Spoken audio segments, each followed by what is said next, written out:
Picture this.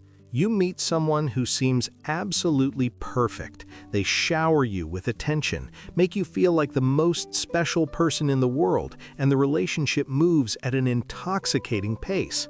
6 months later, you're questioning your own sanity, apologizing for things you didn't do, and wondering how the person you fell in love with became someone you barely recognize and fear.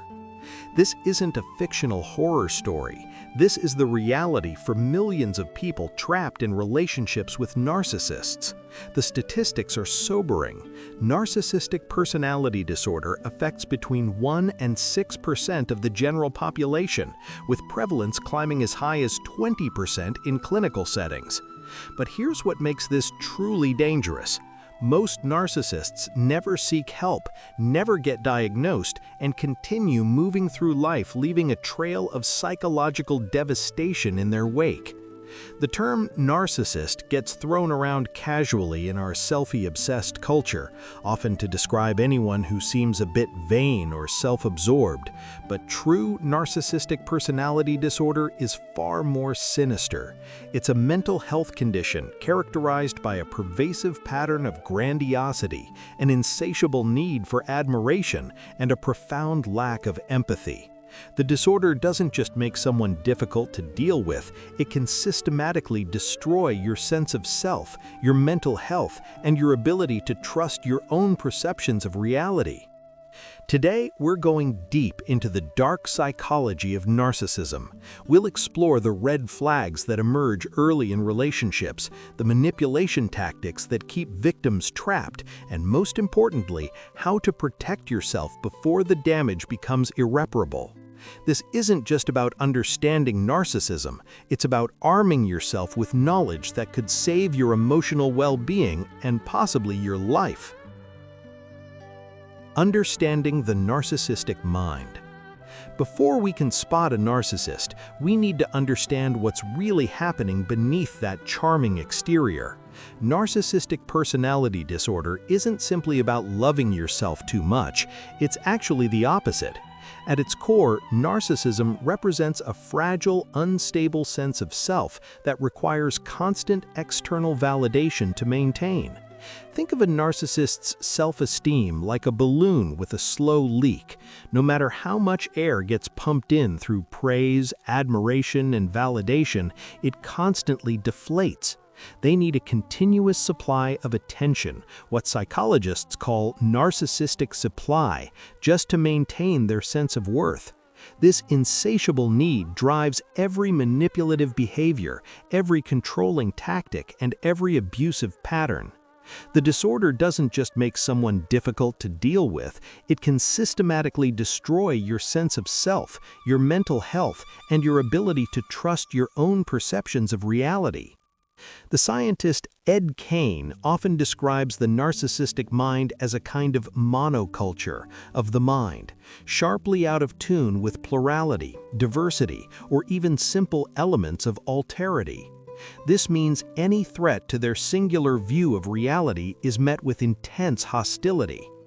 The American Psychiatric Association's diagnostic criteria require at least 5 of 9 specific traits: a grandiose sense of self-importance, preoccupation with fantasies of unlimited success or power, belief that they're special and unique, excessive need for admiration, sense of entitlement, exploitation of others in relationships, lack of empathy, envy or belief that others envy them, and arrogant behavior or attitude. But clinical diagnosis requires something more crucial. These traits must be inflexible, persistent across different situations, and cause significant functional impairment or distress. A successful person who displays confidence isn't necessarily narcissistic. The difference lies in rigidity, pervasiveness, and the damage these traits cause to relationships and others' well-being. The early warning signs. Love bombing. The most dangerous phase of a relationship with a narcissist is also the most intoxicating, the beginning. Narcissists are masters of what psychologists call love bombing, an overwhelming assault of attention, affection, gifts, and declarations of devotion that feels like you've found your soulmate. Love bombing differs from the normal honeymoon phase in its intensity and pace. While healthy relationships naturally include excitement and increased attention early on, love bombing operates at an unsustainable level. The narcissist texts constantly, showers you with elaborate gifts, plans extravagant dates, and declares profound feelings remarkably quickly. They might say, "I love you" within weeks, discuss marriage or moving in together after just a few dates, or insist you're soulmates before they truly know you. This isn't genuine affection, it's strategic manipulation. The narcissist creates such intense positive feelings that you become emotionally invested before seeing their true nature. They're building a fantasy version of a relationship, one where you feel so special, so seen, so understood that you'll overlook future red flags. A Harvard psychologist who has studied narcissism for over 2 decades explains that love bombing serves multiple psychological functions for the narcissist. It reinforces their grandiose self-image by allowing them to play the role of the perfect romantic partner. It creates immediate attachment and dependency in their target, and crucially, it establishes a baseline of how good things were that they can manipulate you with later, when their behavior inevitably deteriorates. The twin fantasy is another early warning sign, often masked as romantic compatibility. The narcissist insists you're alike in as many ways as possible. "We love the same music. Isn't it amazing we both enjoy hiking?" They minimize or dismiss differences in your tastes, preferences, or opinions. When you express different views, they either ignore them or become subtly uncomfortable. This insistence on sameness isn't about genuine connection, it's about control. The narcissist is constructing an identity for you that matches their needs. They're not interested in knowing the real you. They're creating a version of you that exists solely to reflect their specialness back to them. Another early red flag is their need to orchestrate everything. They might show up last minute with concert tickets, make all dinner reservations without asking your preference, or insist on planning every date. While this can seem romantic initially, who doesn't enjoy someone taking charge? It's actually stealth control. They're ensuring they always get what they want without having to ask, negotiate, or compromise. If you try to plan something or express different preferences, they become upset or find ways to sabotage your plans. The mask begins to slip. Devaluation tactics. Once the narcissist has secured your attachment through love bombing, the mask begins to slip. This shift can be gradual or sudden, leaving you confused and desperate to recapture those early magical feelings. This is exactly what they want. Gaslighting represents one of the most psychologically damaging tactics narcissists employ. The term comes from a 1944 film where a husband manipulates his wife into questioning her sanity.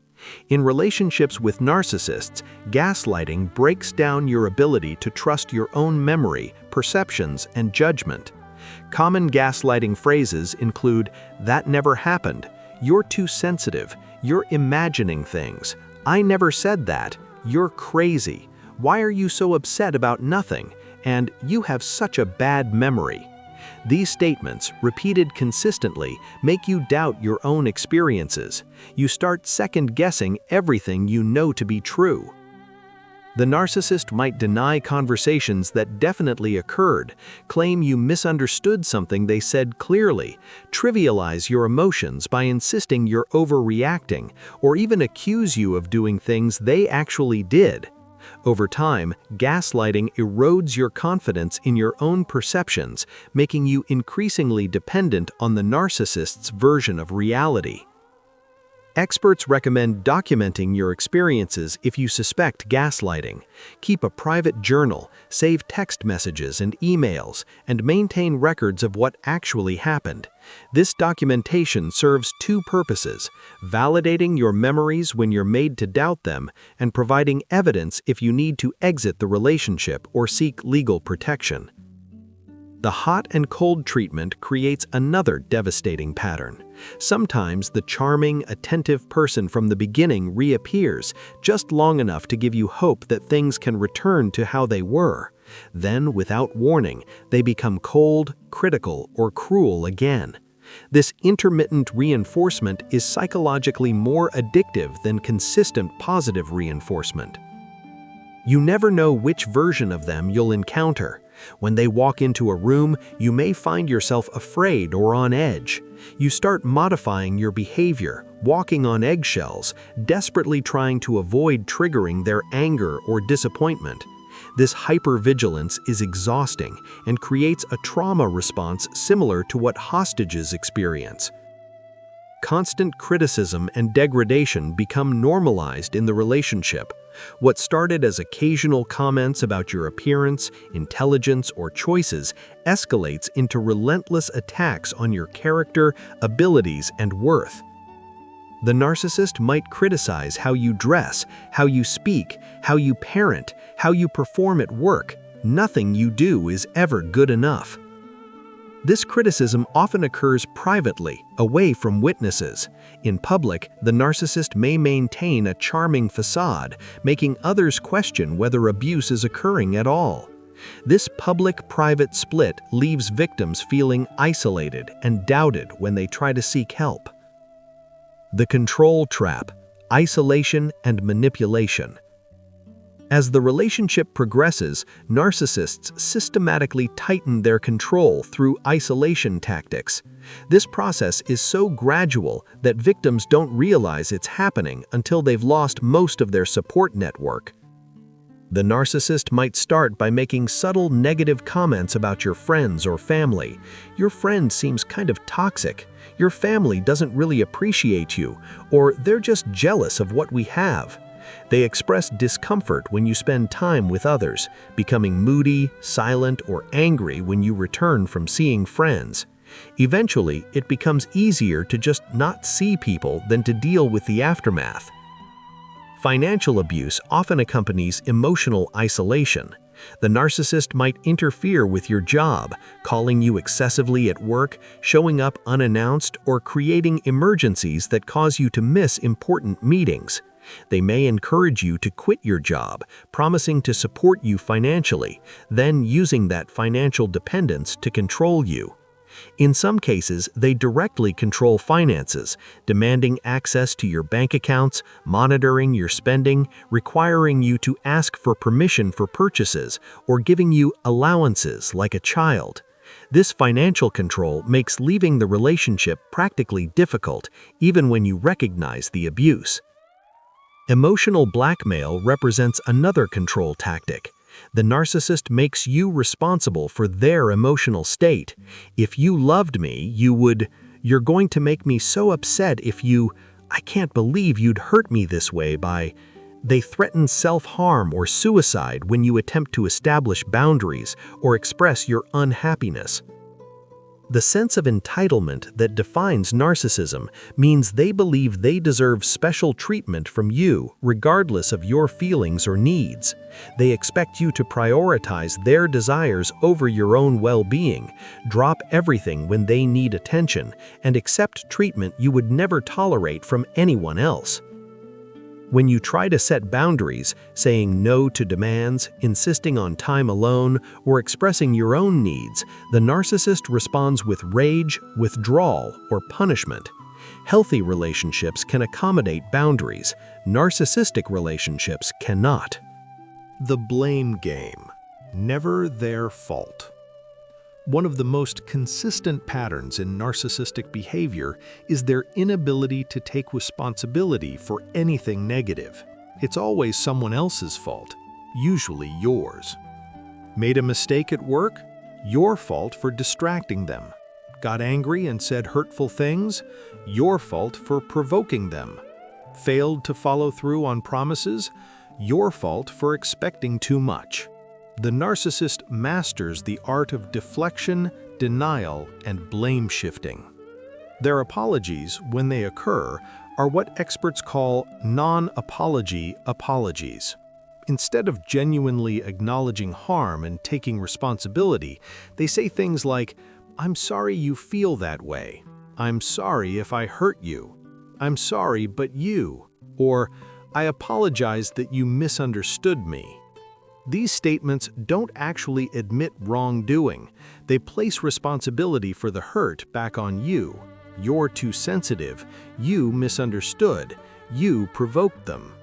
A genuine apology includes acknowledgement of specific harmful behavior, expression of remorse, understanding of how it affected you, and commitment to change.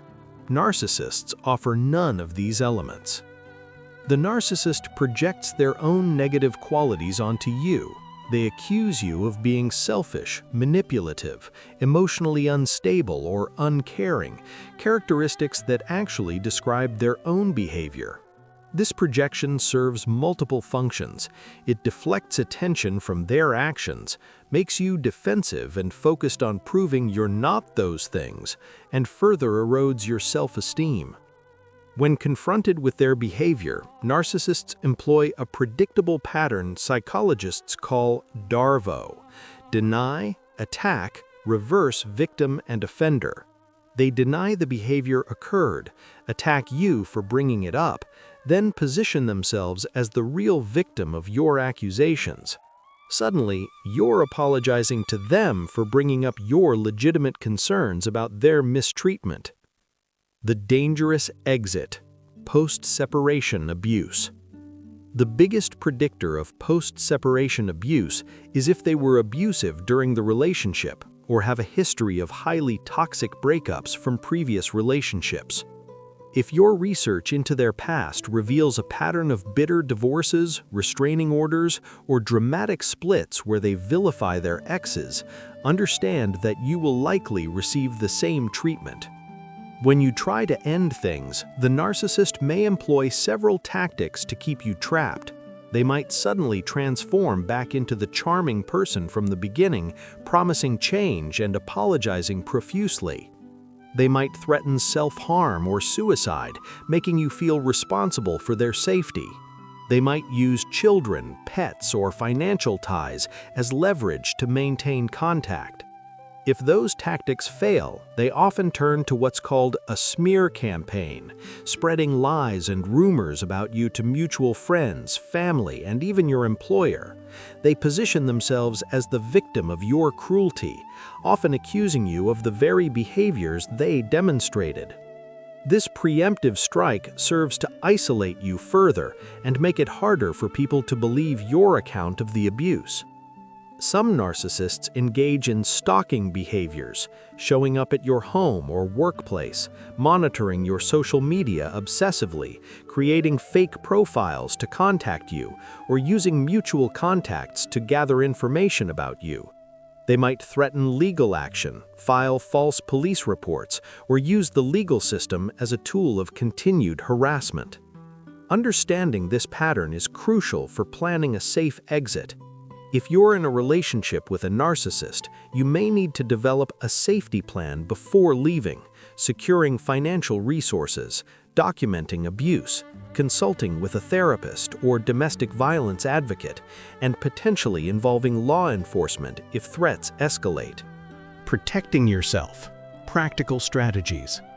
If you're already in a relationship with someone showing these warning signs, or you want to protect yourself from future narcissistic entanglements, several strategies can help. First, trust your intuition. If something feels wrong early in a relationship, if the intensity feels uncomfortable, if declarations of love seem premature, or if you feel pressured to commit quickly, listen to that inner voice. Narcissists often target people who override their instincts in favor of giving people the benefit of the doubt. Set and maintain firm boundaries from the beginning. Healthy people can accommodate boundaries. Narcissists cannot. If someone reacts with anger, manipulation, or guilt tripping when you establish reasonable limits on your time, energy, or behavior, that's valuable information about their character. Watch how they talk about previous partners. Do they bash their exes relentlessly? Are all their former partners crazy, abusive, or unstable? While one bad relationship can happen to anyone, a pattern of vilifying all previous partners suggests the common denominator is them, not everyone else. Observe how they treat service workers, subordinates, or anyone in a less powerful position. The charm narcissists display to people they want to impress often doesn't extend to those who can't offer them something. Someone who is rude to waiters, dismissive of retail workers, or cruel to service staff is showing you who they really are. Pay attention to their capacity for empathy. Can they genuinely engage with your feelings when you're upset? Or do they become uncomfortable, change the subject, or make it about them? Do they show curiosity about your inner world, asking meaningful questions about your thoughts, feelings, and experiences? Or do conversations always circle back to them? Maintain your independence and support network regardless of relationship status. Don't allow anyone to isolate you from friends, family, or activities that matter to you. A healthy partner wants you to have a rich, full life that includes others. A narcissist wants to be your entire world. The path forward, healing, and recovery. If you've escaped a relationship with a narcissist, understand that recovery takes time. The psychological damage from narcissistic abuse is real and significant. Many survivors experience symptoms similar to post-traumatic stress disorder, including hypervigilance, intrusive thoughts, difficulty trusting, and problems with self-esteem. Therapy with someone who specializes in narcissistic abuse recovery can be transformative. Look for therapists trained in trauma-informed care who understand the specific dynamics of these relationships. Support groups for survivors of narcissistic abuse can provide validation and community with others who truly understand what you've experienced. Expect to go through a process of unlearning the distorted beliefs the narcissist instilled, that you're worthless, that you're the problem, that you'll never find anyone else, that you deserved the mistreatment. These beliefs were deliberately planted to control you. With support and time, they can be replaced with truth. Many survivors struggle with rumination, replaying interactions, trying to understand what happened, wondering if they could have done something differently. This is normal, but ultimately unproductive. The narcissist's behavior wasn't about you or anything you did wrong. It was about their fundamental inability to form healthy relationships due to their disorder. Focus on rebuilding your identity separate from the relationship. Reconnect with interests and activities you abandoned. Rebuild relationships with people you lost contact with. Practice self-compassion for the choices you made while trapped in the relationship. You were dealing with a master manipulator during a vulnerable time. Narcissistic personality disorder represents more than simple self-absorption or vanity. It's a serious mental health condition that causes immense suffering, both for those who have it and, perhaps more significantly, for those who become entangled in relationships with them. The statistics tell a sobering story. Between 1% and 6% of the population has diagnosable narcissistic personality disorder, but the actual number of people displaying significant narcissistic traits is much higher. That means millions of people are currently in relationships with narcissists, many not recognizing the abuse for what it is. But knowledge is power. Understanding the early warning signs, love bombing, the twin fantasy, stealth control, can help you identify narcissistic patterns before you're deeply invested. Recognizing the manipulation tactics, gaslighting, blame shifting, isolation, intermittent reinforcement can help you name what's happening and take steps to protect yourself. Remember that narcissists aren't bad people in the moral sense. They have a mental health condition that profoundly affects their ability to form healthy relationships. But having a disorder doesn't excuse abusive behavior, and understanding their psychological struggles doesn't oblige you to accept mistreatment. Your mental health, emotional well-being, and sense of self are precious. You deserve relationships characterized by mutual respect, genuine empathy, healthy boundaries, and reciprocal care. You deserve partners who see you as a complete person with your own needs, feelings, and autonomy, not as a tool to regulate their fragile self-esteem. If the warning signs described here sound familiar, trust yourself. Seek support from trusted friends, family members, or mental health professionals. Document what's happening, make a safety plan, and know that leaving is possible even when it feels impossible. The most important thing you can do is refuse to ignore the red flags. That uncomfortable feeling in your gut, that voice whispering that something isn't right, that growing sense that you're losing yourself. Listen to it. Your intuition is trying to protect you. Spotting a narcissist before they destroy you isn't about being judgmental or denying people second chances. It's about valuing yourself enough to notice when someone's behavior consistently prioritizes their needs over your well-being, when charm masks cruelty, and love feels more like control than care. You deserve better. And recognizing narcissism for what it is represents the first crucial step towards claiming the healthy, respectful, genuine relationships you deserve.